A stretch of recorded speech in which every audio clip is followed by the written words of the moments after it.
Any other updates?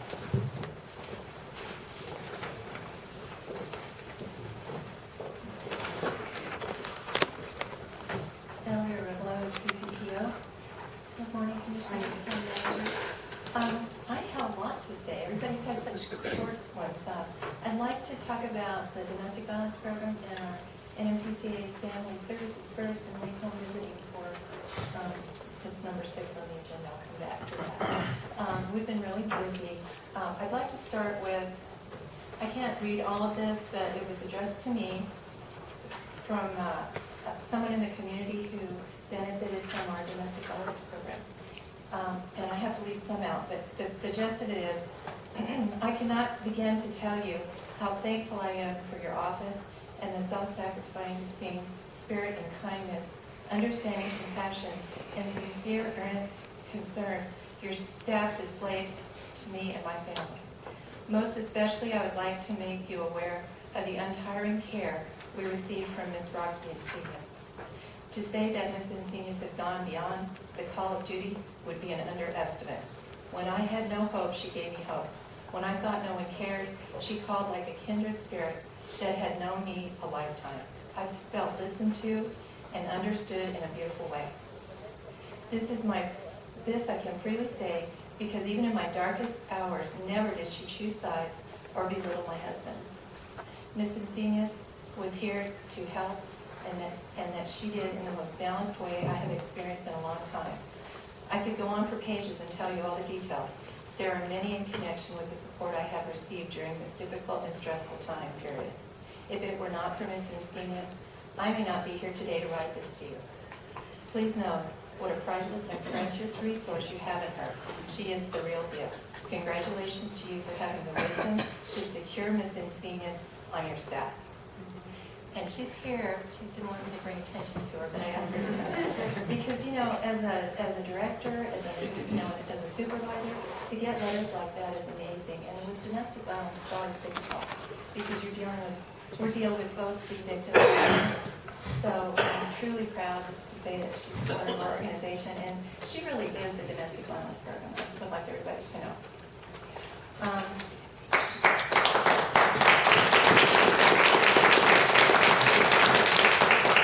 Along that line with domestic violence, we placed 2 clients in emergency shelters this past month. We transported a victim to Troy Junction, assisted with a physically challenged client, 3 days of pretty much constant intervention to help her.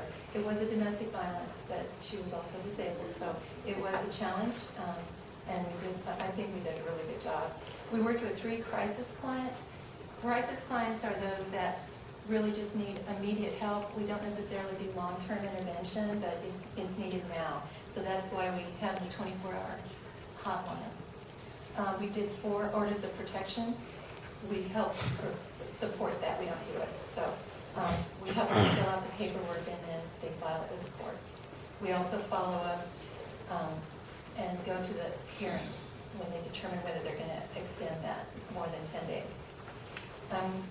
Roxy also did 3 offender assessments, and she facilitated our 3rd quarter domestic violence task force meeting. So it's been, she also attended 16 court proceedings. So this sounds like a Roxy Encinas moment, but it really is. She's doing a wonderful job for us. She and I attended through the New Mexico Coalition of Domestic Violence, the Batters Intervention Facilitator Training. It's a mouthful, but it was amazing. We're going to start utilizing that in our offender groups.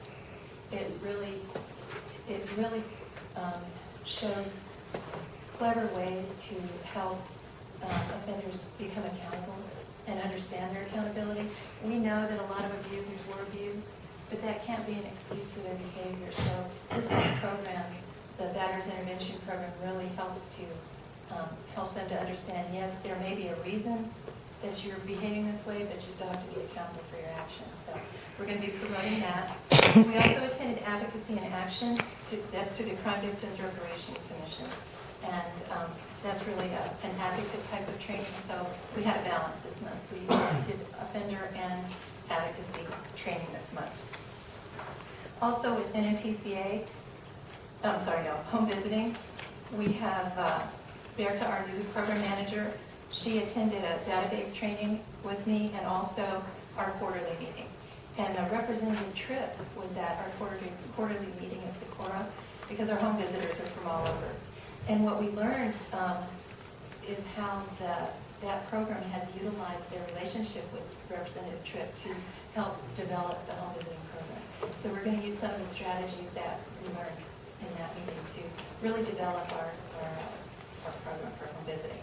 And in NMPCA, we had, it was the annual Workers Outreach Conference. Terry Alvarez and I attended that. And in that we were told that they're really, really emphasizing working with seniors more.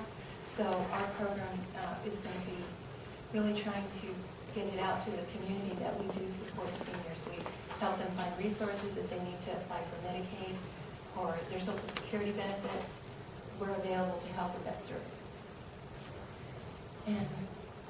And then I can toot my horn too.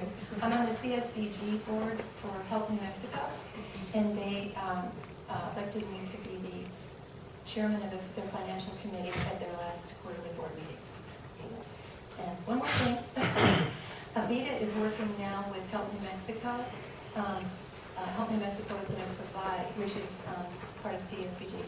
Help New Mexico is going to provide the funding so that they can train 10 people in our community with computer skills so that they can move on to learn how to do